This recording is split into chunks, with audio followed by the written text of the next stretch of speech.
كارثة بتحصل في مطابخ كتير ومحدش واخد باله منها. الزيت بيسود بسرعة والريحة بتفضل لابسة في البيت يومين، وطبعا النتيجة أكل مش مقرمش وزيت بيترمي كل شوية. بس خلاص، الحل عندك أسهل مما تتخيلي. أول سر: إزاي تخلي الزيت يفضل فاتح ونضيف؟ قشر البيض فلتر طبيعي. حطي قشرة بيضة نظيفة ومغسولة في الزيت قبل ما يسخن، هتسحب الشوائب اللي بتسود الزيت بسرعة وتخليه يفضل فاتح وكأنه لسه جديد. عود الكرفس قاتل الروائح. حطي عود كرفس في الزيت وقت القلي، هيشيل أي ريحة تقيلة، سمك، توم، ويخلي طعم الأكل صافي وما فيهوش زفارة. تاني سر: قرمشة كده تفرقح في البق.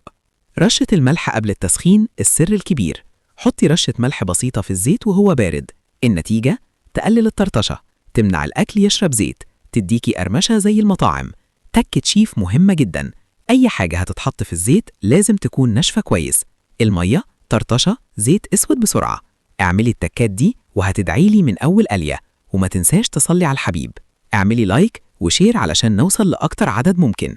اللايك مش هيفرق معاك، لكن بيفرق معايا جدا علشان نقدر نستمر وننشر كل جديد.